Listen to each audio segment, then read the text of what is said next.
Assalamualaikum warahmatullahi wabarakatuh. Saya di sini perwakilan dari kelompok 5 ingin memperkenalkan nama kelompok kami terlebih dahulu, yaitu Nida Nurhalisa, Nurul Ainah, Salabiyah, dan Kotrun Nada Naimah. Mengenai pembahasan interpretasi penerapan media televisi dan channel YouTube. Next. Yaitu mengenai teknologi informasi. Nah, di sini teknologi informasi yang semakin berkembang membuat persaingan media semakin ramai. Kemajuan teknologi informasi membuat terjadinya perubahan kebiasaannya masyarakat dalam menggunakan media. Radio pada dekade 60-an hingga akhir 80-an memiliki banyak penggemar. Kini banyak ditinggalkan, digantikan dengan televisi. Perkembangan teknologi informasi memunculkan internet di awal 2000-an. Secara perlahan, internet menggantikan koran ataupun media cetak lainnya. Boleh dikatakan saat ini di pagi hari, jarang ada orang yang membaca koran. Mereka lebih memilih media internet yang bisa diakses dari smartphone mereka. Ramalan media Steve Jobs kini menjadi kenyataan dunia dalam genggaman kita. Internet saat ini menjadi kebutuhan bagi mayoritas masyarakat kita. Meski demikian, media televisi masih sebagai primadona dan dianggap sebagai media yang paling efektif dalam menjalankan fungsinya sebagai media massa, yakni memberi informasi, pendidikan, hiburan, dan pembentuk opini publik. Dan hingga saat ini, televisi masih merajai dalam hal pembagian kue iklan media massa di Indonesia. Namun, banyak tayangan televisi tidak mendidik dan hal memberi hiburan yang kurang berkualitas. Tayangan-tayangan seperti sinetron ataupun entertainment tidak membuat orang menjadi cerdas karenanya. Bahkan tayangan-tayangan tersebut seperti terkesan membodohi masyarakat kita. Berikut tayangan TV yang mendidik hingga tidak mendidik, hingga channel YouTube yang edukatif. Mungkin akan dilanjutkan oleh rekan saya. Baik, selanjutnya itu tayangan televisi yang sifatnya mendidik. Yang pertama ada Mata Najwa. Mata Najwa adalah program gelar bicara yang dipandu oleh jurnalis senior Najwa Shihab. Program ini ditayangkan secara langsung setiap Rabu malam. Program acara ini berpengaruh positif terhadap tingkat pengetahuan, artinya perubahan program acara Mata Najwa mempunyai pengaruh searah terhadap perubahan tingkat pengetahuan atau dengan kata lain apabila terjadi peningkatan program. Selanjutnya ada Siapa Mau Jadi Juara.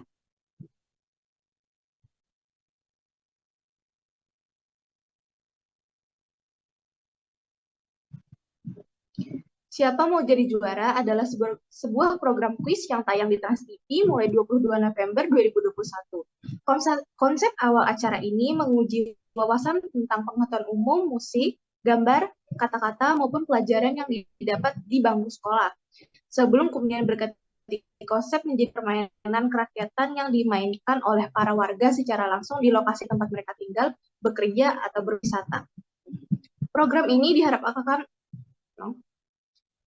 diharapkan akan memberikan edukasi dan menambah wawasan para penonton maupun pengisi acara dengan kemasan yang menghibur. Program ini bukan sekedar menampilkan persaingan siapa yang paling pintar, tapi juga memberikan informasi yang bermanfaat bagi masyarakat dan menampilkan siapa yang paling berwawasan luas tanpa ada unsur menggurui, serta memberikan hadiah kepada mereka yang gemar belajar dan berwawasan luas. Baik, selanjutnya. Selanjutnya ada acara On The Spot, adalah program informatif yang menayangkan berbagai hal unik yang kadang tidak terpikirkan oleh kita sebelumnya. Dengan disertai penjelasan video oleh narator, acara tersebut dapat dikatakan mendidik karena berisi cuplikan-cuplikan video terkini hingga membahas sejarah-sejarah terdahulu dengan pengemasan yang lebih ekspresif. Selanjutnya ada Dr. Oz. Dr. Oz Indonesia adalah acara kesehatan di Trans TV. Acara ini berisikan para dokter-dokter yang menjelaskan fenomena-fenomena penyakit terkini di Indonesia dan memberikan tips-tips kesehatan. Acara ini masuk kategori mendidik karena semua isi segmen acaranya membahas kesehatan edukatif.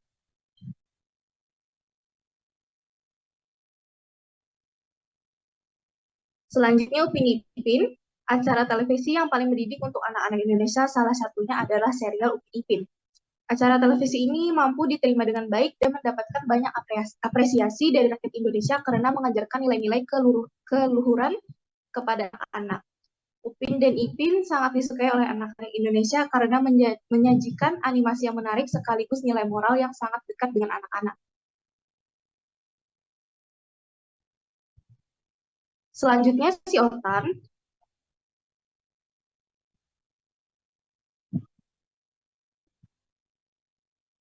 Salah satu acara televisi yang paling mendidik dan sangat cocok untuk anak-anak adalah si Otan. Acara tentang binatang yang dihadirkan oleh Trans 7 ini sebenarnya adalah program yang memiliki fokus untuk menceritakan dan membahas berbagai jenis keanekaragaman yang ada di Indonesia. Tidak hanya itu, si Otan juga memberikan inovasi berupa sesi tes dan percobaan yang sangat menarik sehingga dapat meningkatkan pengetahuan dan kreativitas anak-anak. Lalu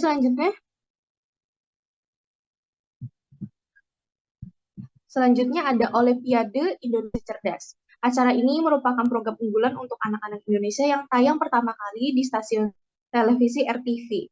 OIC sendiri sangat cocok untuk anak-anak mengingat konsep yang diusung yakni kuis yang sangat edukatif dan tentunya dapat menambah pengetahuan anak-anak ketika luang di rumah.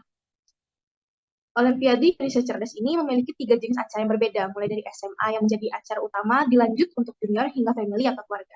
Alhasil, acara ini sangat cocok untuk disaksikan keluarga Indonesia untuk menemani waktu bersama. Lalu yang terakhir ada Si Unyil. Si Unyil menjadi salah satu acara televisi paling didik. Si Unyil merupakan acara yang menyajikan berbagai proses pembuatan suatu barang. Hal ini menjadi sangat menarik karena anak-anak diajak untuk mengetahui hal-hal baru yang ada di dunia. Dalam program ini, anak-anak akan disuguhkan banyak wawasan tentang ilmu pengetahuan dan teknologi. Selain itu, si Unyu juga mengajak anak-anak untuk melakukan wisata sekaligus mengenal berbagai jenis permainan dari suatu daerah tertentu. Tayangan ini sangat cocok untuk anak-anak karena dapat mendukung perkembangannya. Baik, selanjutnya akan dilanjutkan oleh rekan saya.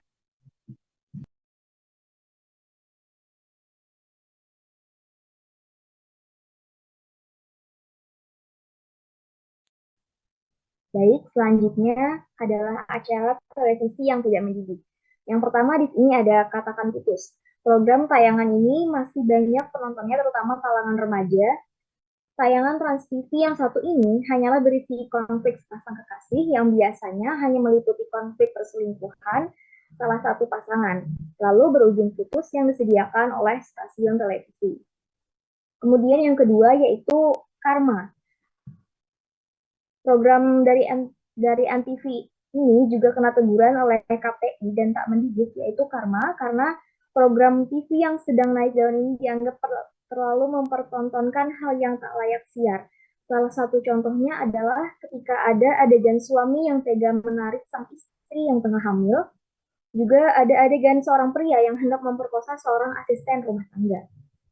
Kemudian yang ketiga itu ada Dangdut Academy. Ajang pencarian bakat penyanyi dangdut yang digelar oleh Indosiar ini memang memiliki banyak sekali penggemar. Sebenarnya, konten yang disajikan amatlah menarik, mengingat ajang pencarian bakat memang menjadi hiburan yang disukai masyarakat. Namun, sayangnya para pengisi acaranya ini kerap berkata kasar, sehingga membuat tayangan ini tak pantas ditonton semua kalangan. Herannya masih banyak aja yang mendukung acara ini untuk terus berjalan.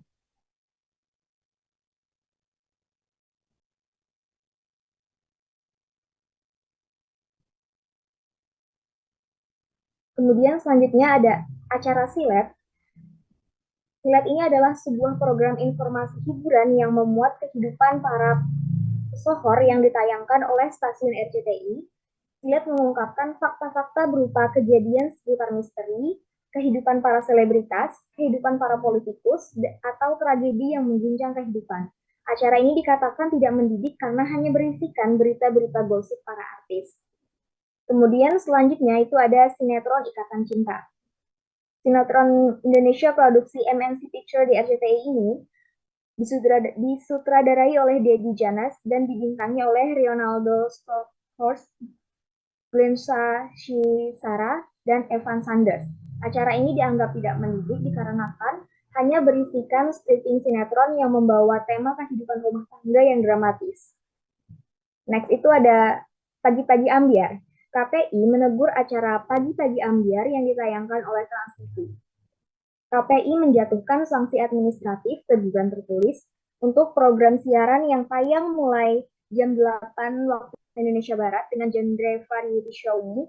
Acara tersebut melanggar pedoman perilaku penyiaran dan standar program siaran KPI tahun 2012.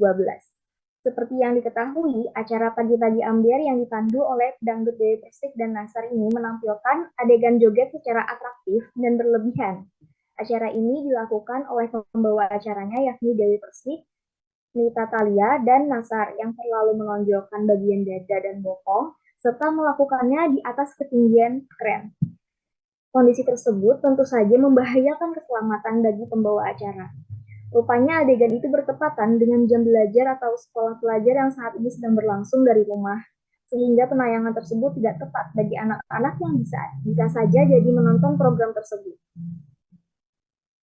Kemudian next itu ada Take Me Out. Melihat Take Me Out Indonesia seperti melihat sebuah lingkaran etalase boneka dengan label cantik terpampang besar, karena betapa serupanya bentuk satu perempuan dan perempuan yang lain. Hal ini jelas menjadi standarisasi cantik bagi perempuan. Hampir tidak ada perempuan yang berbadan gemuk, berkulit hitam, atau bertubuh pendek. Tinggi setiap perempuan hampir sama, dan tingkat kecerahan kulit yang sama, serta tata busana yang serupa. Ketidakadaan keragaman ini jelas membunuh banyak perempuan lain yang seakan-akan tidak dianggap keberadaannya. Ada dalam beberapa episode perempuan yang berasal dari timur, namun dari cara perempuan tersebut bertutur, logat timur yang diberikan ketara dibuat-buatnya. Selain itu, beberapa kali hal tersebut justru menjadi bahan cemoohan. Sehingga tidak hanya memarginalisasi perempuan, acara ini juga memarginalisasi warna kulit, bentuk tubuh, hingga kesukuan. Apa yang dilakukan oleh Take Me Out dalam mempresentasikan perempuan hanya melanggengkan budaya yang mengobjektifikasi perempuan. Tetapi saat ini Take Me Out masih tayang di MSTV. Next itu ada Obsesi. KPI menemukan siaran di program Obsesi pada 3 Februari 2016 melanggar ketentuan tentang penghormatan terhadap norma kesopanan dan kesusilaan serta perlindungan anak-anak dan remaja. Program itu menayangkan liputan terkait hubungan pelecehan seksual yang dilakukan oleh Indra Bekti terhadap Gigi Arsanova dan RT. KPI menilai program tersebut mengandung kata-kata yang tidak pantas ditampilkan kepada khalayak yang menonton, terutama anak-anak dan remaja. Alhasil, Obsesi yang sebelumnya sudah mendapat teguran tertulis sebanyak 2 kali, diberhentikan penayangannya pada 22 Februari 2016. Next, itu ada Bioskop Indonesia Primer, Jangan Bercermin di Jumat Kliwon. Program FTV ini melanggar peraturan jam tayang yang sudah ditetapkan oleh KPI. Program ini tayang pada pukul 13 waktu Indonesia Barat pada 4 Juli 2015. Sedangkan KPI menilai siaran FTV yang bermuatan mistik atau horor ini seharusnya masuk dalam kategori D atau dewasa dan hanya bisa ditayangkan pada pukul 22 sampai dengan 3 waktu setempat. Sebelumnya, KPI sudah melayangkan teguran tertulis sebanyak 2 kali, namun diajukan. Kemudian, KPI memutuskan Bioskop Indonesia Primer tidak bisa tayang pada 18 Juli 2016. Yang terakhir itu ada Crayon Shinchan. Kartun Jepang alias anime Crayon Shinchan merupakan adaptasi manga karya Yoshito Usui yang juga sempat terbit di Indonesia. Anime ini memang memiliki nuansa yang merujuk pada hal-hal berbau pornografi dengan melibatkan anak-anak di bawah umur. KPI pernah mengeluarkan peringatan kepada stasiun televisi ini yang menayangkan Crayon Shinchan dengan memberikan cap sebagai dasar dari pornografi dan memintanya untuk menyensor atau tayang pada larut malam. Seperti diberitakan Anime News Network, beberapa adegan memang cukup mengkhawatirkan. Salah satunya adalah ketika Shinchan yang masih TK memperhatikan wanita yang mengenakan pakaian seksi dengan belahan dada yang terbuka. Hal itu dianggap tidak pantas untuk ditontonkan kepada anak-anak. Meskipun begitu, anime ini masih akan tayang dengan mengikuti aturan yang ada versi KPI. Crayon Shinchan juga pernah menerima peringatan serupa dari PTA Jepang pada tahun 2007 setelah Pihak tersebut melakukan survei yang hasilnya menjadi program 3 teratas yang dianggap oleh para orang tua tidak pantas ditontonkan kepada anak-anak. Oke, sekian dari saya. Kemudian selanjutnya akan dilanjutkan oleh rekan saya.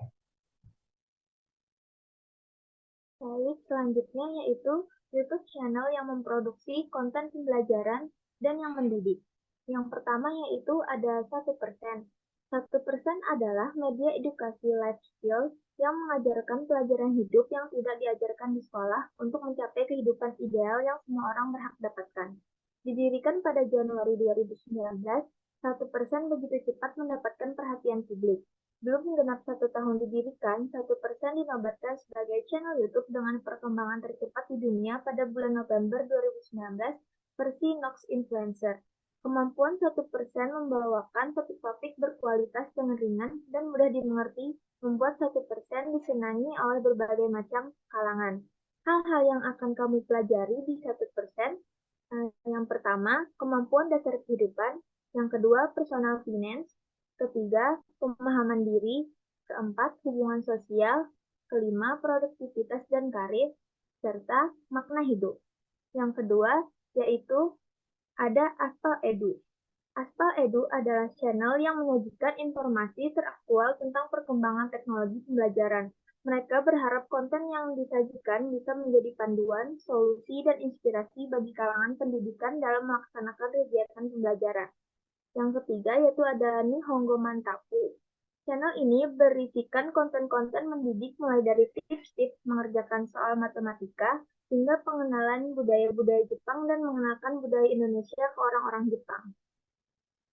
Yang keempat, ada Coursera. Coursera merupakan salah satu platform pembelajaran seperti Ruang Guru namun berbasis internasional yang telah bekerja sama dengan universitas di seluruh dunia. Channel ini berisikan tips-tips belajar hingga video dari kurs-kurs yang ada. Yang kelima, Kok Bisa? Melalui animasi grafik motion, Kok Bisa menjelaskan pertanyaan dan konsep sains yang rumit secara kontekstual dan lebih mudah dipahami. Ada banyak topik yang diangkat mulai dari membahas hal ringan seperti kenapa makanan pokok kita nasi, sampai topik berat macam apa itu black hole, yang dikemas secara sederhana. Penjelasannya asik, ditambah lagi dengan adanya si bakso yang hadir di setiap video mereka.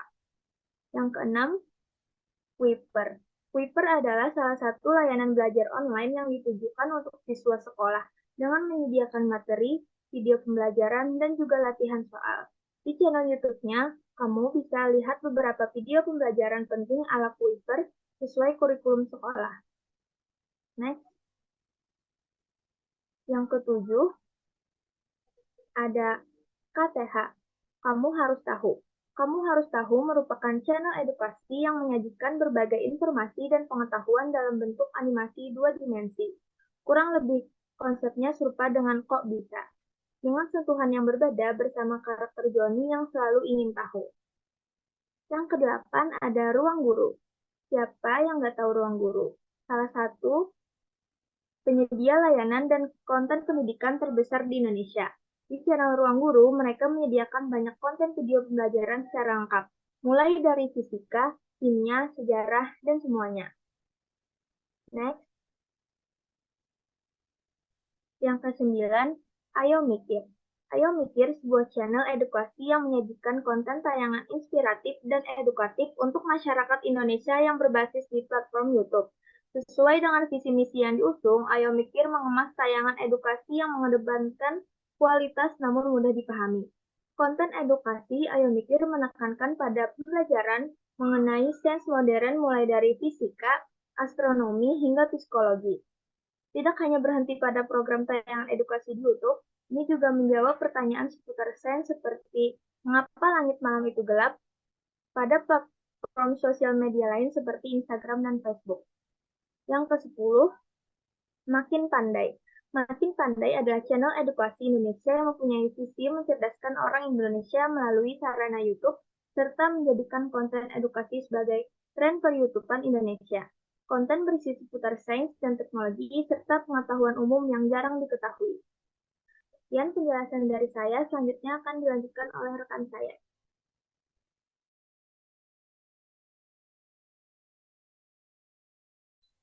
Baik, di sini saya akan melanjutkan menyampaikan saran. Sarannya dalam memilih tayangan untuk ditonton, penting bagi individu untuk memilih tayangan yang mendukung nilai-nilai positif dan mendorong pertumbuhan pribadi, sambil menghindari konten yang merusak dan merugikan. Nah, mungkin itu saja yang dapat disampaikan dari anggota kelompok 5. Apabila ada kesalahan dalam penyampaian, mohon dimaafkan. Sekian, terima kasih. Wassalamualaikum warahmatullahi wabarakatuh.